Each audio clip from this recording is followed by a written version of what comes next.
고린도전서 1장 18절부터 25절입니다. 고린도전서 1장 18절부터 25절 같이 한 목소리로 같이 봉독합니다. 같이 봉독합니다. 시작. 십자가의 도가 멸망하는 자들에게는 미련한 것이요 구원을 받는 우리에게는 하나님의 능력이라. 기록된 바 내가 지혜 있는 자들의 지혜를 멸하고 총명한 자들의 총명을 폐하리라 하였으니 지혜 있는 자가 어디 있느냐 선비가 어디 있느냐 이 세대의 변론자가 어디 있느냐 하나님께서 이 세상의 지혜를 미련하게 하신 것이 아니냐. 하나님의 지혜에 있어서는 이 세상이 자기 지혜로 하나님을 알지 못하므로 하나님께서 전도에 미련한 것으로 믿는 자들을 구원하게 하시기를 기뻐하셨도다. 유대인은 표적을 구하고 헬라인은 지혜를 찾으나 우리는 십자가에 못 박힌 그리스도를 전하니 유대인에게는 거리끼는 것이요 이방인에게는 미련한 것이로되 오직 부르심을 받은 자들에게는 유대인이나 헬라인이나 그리스도는 하나님의 능력이요 하나님의 지혜니라. 하나님의 어리석음이 사람보다 지혜롭고 하나님의 약하심이 사람보다 강하니라. 아멘.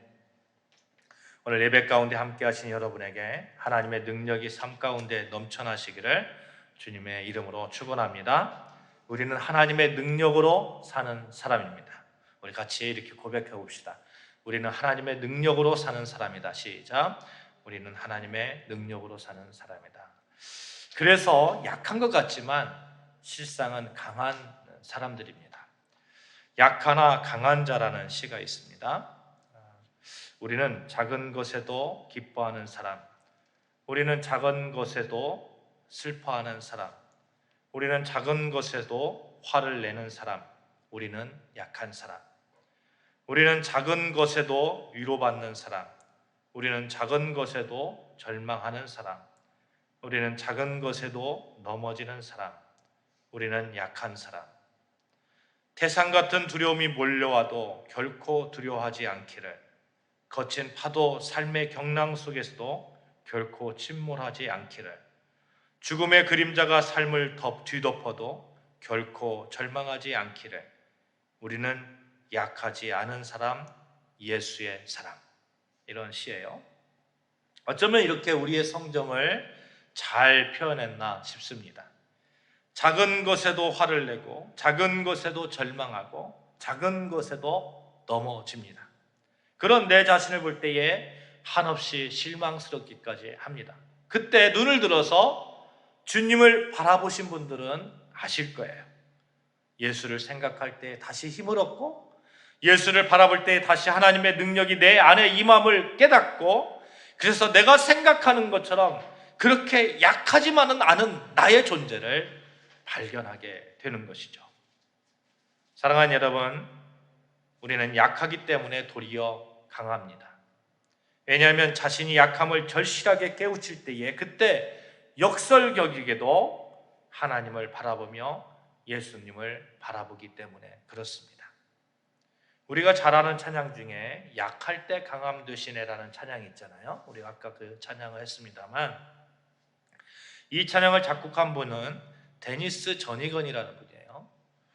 이분의 삶을 다룬 Sing of Me라는 그런 영화도 있습니다만 정말 많이 알려지신 그런 분입니다.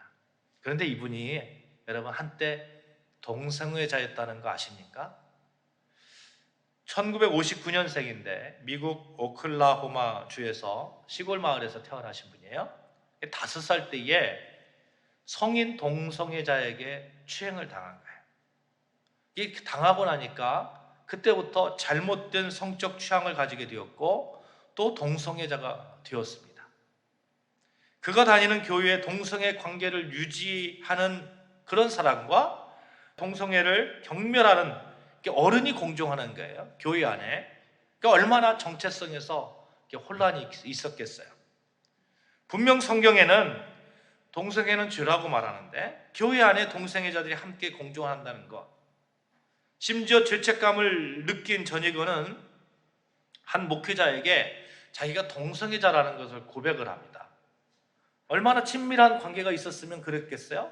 그래서 목사님에게 나 동성애자예요. 이거 위해서 기도해 주세요. 이렇게 고백을 했는데 그 목사님도 역시 동성애자인 거예요. 그러니까 그 목사님이 도리어 동성애자라고 밝힌 이 전이건에게 같이 동성애를 할 것을 요구합니다. 이게 이분이 얼마나 충격이 컸겠어요. 그래서 이분이 자살을 결심하고 방에서 가스를 틀어놓고 죽기를 기다립니다. 그런데 순간 마음속에 어떤 마음이 들었냐면, 너 죽을 준비 되었니? 죽음 이후에 뭐가 기다리고 있는지 아니? 이런 음성이 들려오는 거예요. 그러니까 이 데니스는 그 질문에 섬뜩했다고 합니다.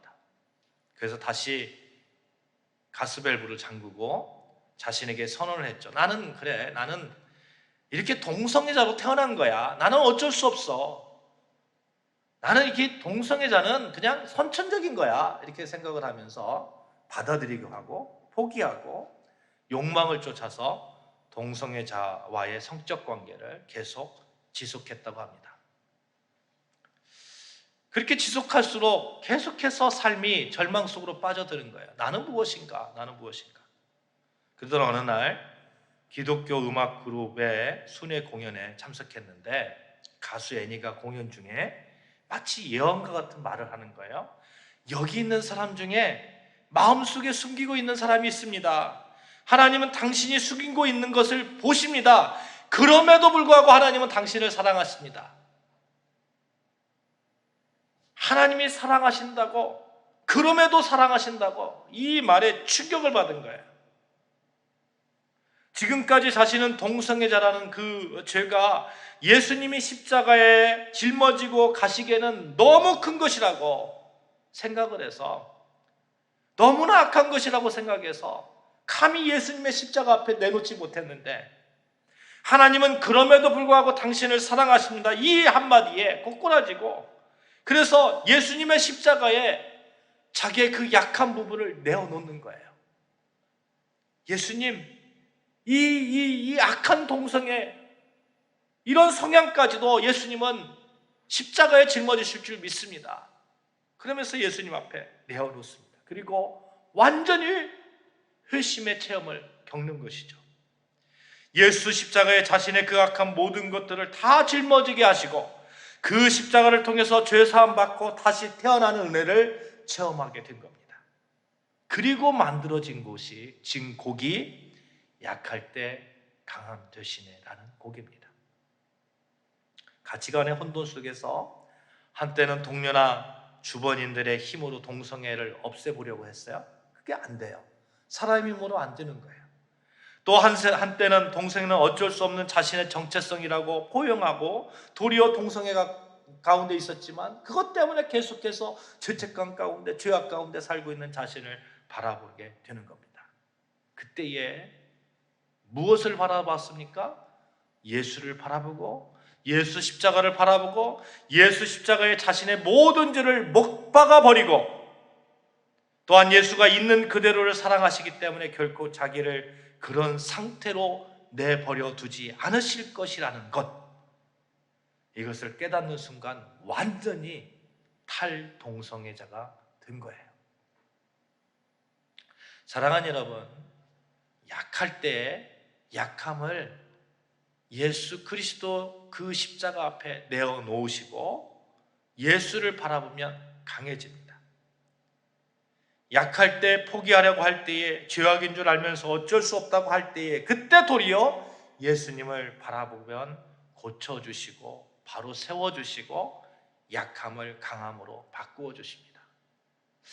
우리가 얼마나 내가 약한 존재인지 깨달을 때가 참 많이 있잖아요.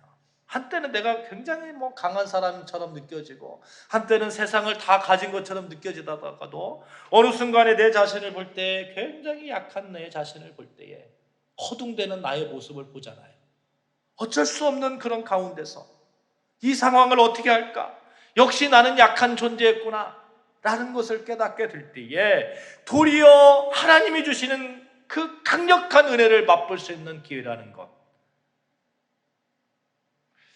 한국교회에 선한 영향력을 끼치며 쓰임받고 계신 어느 목사님이 이런 고백을 합니다. 이분이 굉장히 열등감에 사로잡혔던 분이에요. 말도 잘하지도 못하고, 자신이 생각하기에 그래요. 제가 보기에는 굉장히 말도 잘하시고 굉장히 영성도 있고 그러신 분인데, 이분이 생각하기에는 그런 거예요. 말도 잘하지 못하지, 글도 잘 쓰지 못하지, 카리스마가 있지도 않지, 사람을 설득하는 능력도 없지, 지혜롭지도 못하지. 그냥 이분이 그런 열등감에 늘 사로잡혀 있었다고 그래요. 그래서 어떻게 해서든지 그런 약한 모습을 사람들 앞에 보이려고 하지 않았던 겁니다. 아니, 목회자가 그런 약한 모습을 보이면 안 되잖아요. 그러니까 보이려고 하지 않는 거예요. 그런데 어느 날 오늘 고린도전서 1장 27절 말씀 가운데 크게 깨달음을 얻은 것이죠. 27절 말씀 같이 읽을까요? 27절 말씀 봉독합니다. 시작. 그러나 하나님께서 세상의 미련한 것들을 택하사 지혜 있는 자들을 부끄럽게 하려 하시고 세상의 약한 것들을 택하사 강한 것들을 부끄럽게 하려 하시며. 아멘. 하나님은 어떤 자를 택한다고요? 약한 자를 택한다. 하나님은 약한 자를 택한다고요. 하나님께서 나를 택하신 이유는, 나를 목회자로 세우신 이유는 내가 약하기 때문에 그렇구나. 내가 약하기 때문에. 하나님께서 약하기 때문에 택하셨음을 마음으로 받아들이고 결심한 날 엄청나게 울으셨다고 합니다. 그 후로는 약한 것으로 인해서 속 썩는 일이 없었다고 그러죠. 도리어 하나님께서는 약한 자를 택하여 주시는구나. 내가 약하기 때문에 하나님께서 나를 택하시고, 약하기 때문에 도리어 주님과 친밀해지면 무능함도 무식함도 멍청함도 소유가 없어도 괜찮구나. 그렇게 고백하면서 사역을 한국교회에서 정말 멋지게 감당하시는 그런 목사님이십니다. 이분이 이렇게 고백합니다. 저는 여전히 약하지만 그것을 핑계대지 않습니다. 하나님께서 기대하는 것은 저의 유능함도 박식함도 지혜로움도 빼어난 인물도 소유의 많음도 아니었습니다. 오직 주님과의 친밀한 관계였습니다. 이분의 고백이에요. 제가 금요 기도회 때 이렇게 예배를 드리면서 이렇게 이 상태로 계속 이렇게 이 약함이 언제까지 갈까? 이 약함 가운데 내가 무엇을 할 수 있을까? 이런 그 기도 가운데 그러면 우리가 하나님이 주신 그 달란트대로 그냥 찬양을 하면 좋겠다 하면서 우리가 지금 금요 시간에, 금요 기도회 시간에 우리가 찬양으로 인터넷 방송으로 이렇게 나가고 있잖아요. 근데 이번 주에는 또 반주자가 또 연주 여행을 떠난대요. 그래서 반주자가 없어요. 어떻게 할까 고민하다가 없으면 없는 대로 내가 혼자라도 해야겠다, 그렇게 마음의 결단을 하고, 하나님은 약할 때 쓰시는 하나님, 약하지만 강하게 쓰시는 우리 하나님을 믿습니다. 도리어 그것을 통해서 하나님을 바라보고 도리어 그것을 통해서 예수를 바라본다면 그게 은혜였음을 고백합니다. 사랑하는 여러분, 약하기 때문에 하나님 우리를 택하시고 예수님 우리를 친구라고 불러주셨음을 믿습니다. 아멘. 예수를 믿는다는 것은 사실은 하나님의 백성으로 사는 것이에요. 그 삶의 방식은 우리의 약함이 아니라는 거예요. 아니, 하나님의 백성으로 사는데 약하게만 살면 되겠어요? 그건 하나님의 백성의 삶이 아니잖아요. 오늘 봉독해드린 24절 말씀처럼 부르심을 받은 자들은 예수 안에서 하나님의 능력으로, 하나님의 지혜로 살아가는 것입니다. 이 믿음 안에서 하나님 나라의 백성으로 아름다운 삶을 사시기를 주님의 이름으로 축원합니다. 아멘. 다시 한번 우리 고백합시다. 나는 하나님의 능력으로 사는 사람이다. 다시 한번 고백합시다. 시작. 나는 하나님의 능력으로 사는 사람이다. 그렇습니다. 하나님의 사람은 하나님의 능력으로 사는 사람입니다. 그것이 하나님 나라의 백성의 삶인 것이죠. 예수를 믿는다는 것은 여러 가지 의미가 있어요. 결국에는 하나님의 나라, 천국과 관계가 있습니다. 천국 백성은 천국 백성의 삶을 살아야 된다는 거예요. 그 삶의 방식은 하나님의 능력으로 사는 거예요. 하나님의 능력으로. 그러기 위해서 여러분, 무엇보다도 하나님의 나라에 대한 신뢰, 믿음, 이것이 제일 먼저 필요하다는 것을 여러분 믿으시기를 바랍니다. 하나님 나라가 실제하고 하나님 나라가 이미 내 안에 존재하고 나는 하나님의 나라 가운데 지금 살고 있음을 고백해야 된다는 거예요. 그 바리새인들이 있잖아요. 바리새인들이 하나님 나라가 언제 임하냐고 물어보죠, 예수님께. 그때 예수님께서 하나님 나라는 볼 수 있게 임하는 것이 아니요 또 여기 있다 저기 있다고도 못하리니 하나님 나라는 누구 안에 있다고요? 너희 안에 있다고 이렇게 말씀합니다. 너희 안에. 너희 가운데 라는 말의 의미는 너희 마음 안에, 너희 중에 이런 뜻이에요. 이게 하나님 나라가 이미 나 가운데 있는 거예요. 우리 가운데 있는 거예요. 우리 중에 있는 거예요.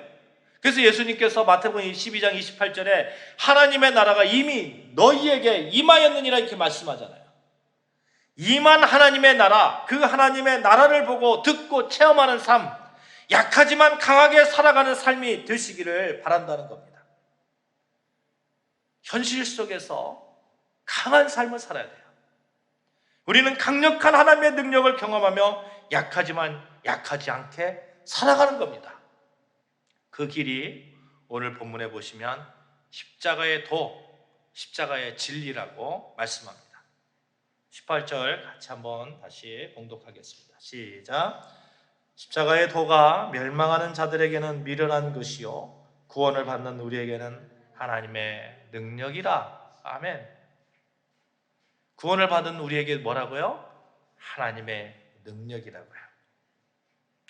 십자가에 무슨 진리가 있기 때문에 그럴까요? 십자가의 도가 무엇이기 때문에 하나님의 능력이 될까요? 예수님이 십자가에서 우리를 대신해서 죽으셨어요. 만약에 그렇게 끝났다면, 죽으시기만 하고 끝났다면 십자가의 도가 될 수가 없습니다. 십자가의 진리가 될 수 없어요. 왜냐하면 진리는 영원해야 되기 때문에 그렇습니다. 근데 예수님이 죽음으로 끝났다면 그냥 끝나버린 거죠. 죽음을 이겨내지 못했기 때문에 그렇습니다.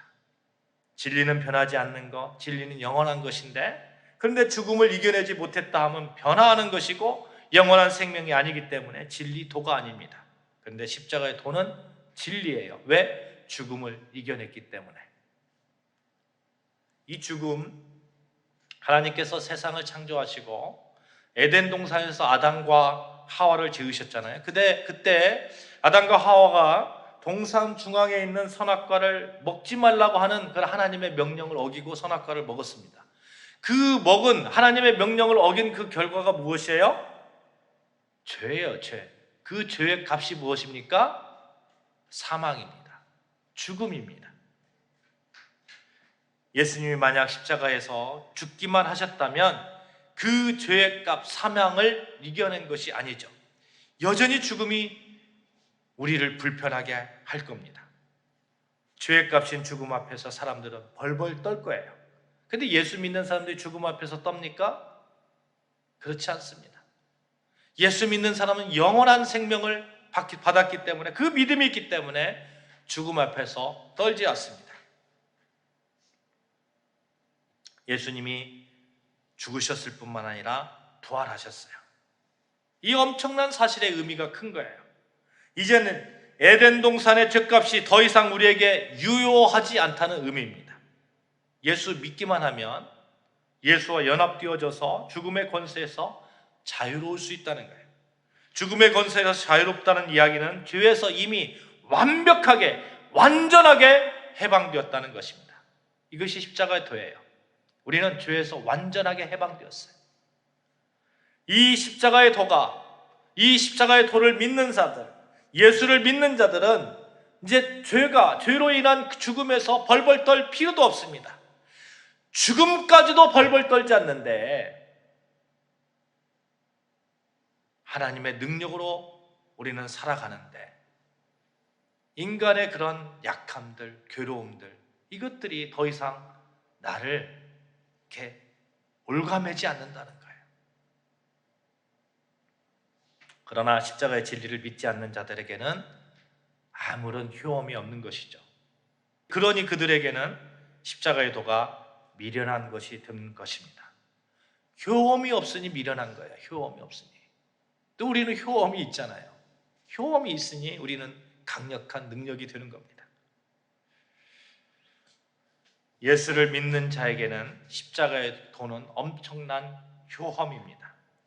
예수가 죽음의 권세를 깨뜨렸듯이 우리 또한 죽음이 우리를 가두지 못하게 하고 죄에서 구원을 얻는 길이 되고 하나님의 백성으로 하나님의 능력에 접붙임 받는 하나님의 선물, 능력을 가지고 있습니다.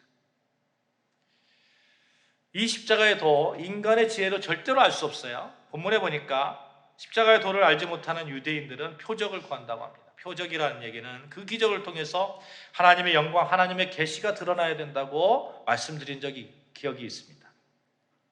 예수님께서 오병이어의 기적을 하시고 물리를 걷는 것, 이것들이 다 표적이 되는 거죠. 그런데 그것들을 본 유대인들이 계속해서 표적을 보여달라는 거예요. 오병이어의 표적, 무리를 걷는 표적을 보였지만 그것들을 잊어버리고 유대인들은 메시아의 표적을 보여달라고 합니다. 그러니까 예수님께서 마태복음 12장 39절에 나는 요나의 표적밖에 보여줄 것이 없다고 말씀합니다. 구약에서 요나가 물고기 뱃속에서 며칠 있었어요? 3일 있었잖아요. 3일 있다가 다시 바깥 세상으로 나왔잖아요. 예수님께서 십자가의 죽으심과 3일 만에 부활하시는 그 사건을, 이 강력한 그 표적을 말씀하고 있는 거예요. 그래서 진정한 그 표적은 부활이에요. 부활. 이 부활 사건을 믿는 거예요. 헬라인들은 지혜를 구한다고 했어요. 이대 세계로 인도해 줄 지혜를 찾습니다. 그런데 그들의 지성으로는 예수님의 성육신, 하나님이 인간으로 오셨다는 것을 도저히 믿을 수가 없는 거예요. 말씀 곧 로고스가 육신이 되었다는 거, 이거 도저히 믿을 수가 없는 거예요. 왜? 그들의 사고, 그들의 지혜는 인간의 지혜이기 때문에 그렇습니다. 더 가관인 것은 하나님의 아들 창조주가 십자가에 죽었다는 거, 그리고 부활했다는 거, 이거 불합리한 거예요. 인간의 생각으로는 불합리한 거예요. 도저히 믿을 수가 없는 거예요.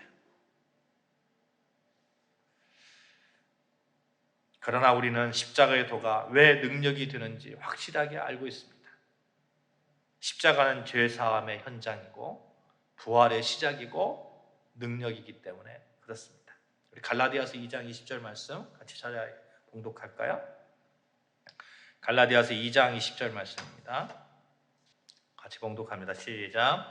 내가 그리스도와 함께 십자가에 못 박혔나니 그런즉 이제는 내가 사는 것이 아니요 오직 내 안에 그리스도께서 사시는 것이라. 이제 내가 육체 가운데 사는 것은 나를 사랑하사 나를 위하여 자기 자신을 버리신 하나님의 아들을 믿는 믿음 안에서 사는 것이라. 바울이 한 말이죠. 내가 그리스도와 함께 뭐 했다고요? 십자가에 못 박혔다고요. 십자가에 못 박히니까 이제는 나의 죄악된 모든 것들, 무능들, 약함들, 이것들 다 십자가에 못 박혔다는 거예요. 나의 교만들, 나의 서운함, 나의 억울함, 이런 것들 다 십자가에 못 박혔다는 거예요. 그리고 이제는 내가 사는 것이 아니고 예수 그리스도와 연합된 그 모습으로 산다고 바울이 고백하고 있습니다. 바로 이거예요. 십자가의 도가. 죄값을 완전하게 치르고 그 죄값으로 받게 된 죽음까지도 완전하게 깨트려버린 그 십자가의 부활, 예수와 함께 연합된 삶을 살게 합니다. 이제는 우리의 약함이 십자가에 다 못 박혔습니다. 이제는 우리는 부활의 진리 안에 삽니다. 예수님의 죽으심이 우리 죄의 끝남이고 예수님의 부활하심이 우리가 의의 종으로 부활함의 그 시작입니다. 우리는 십자가를 통해서 강해졌습니다. 예수 십자가와 함께 나의 모든 죄가 못 박혀 죽었고 예수 부활과 함께 나는 하나님의 온전한 백성으로 살아간다. 이것이 여러분과 저의 고백이 되는 거예요. 그래서 우리는 하나님 나라의 백성으로 강합니다.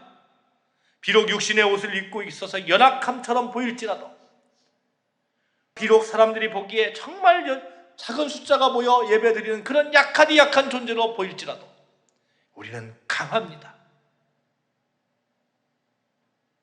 이렇게 강해진 우리가 해야 할 일이 있어요.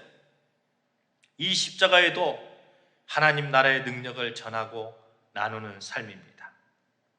21절 말씀 같이 봉독합니다. 21절 말씀 시작.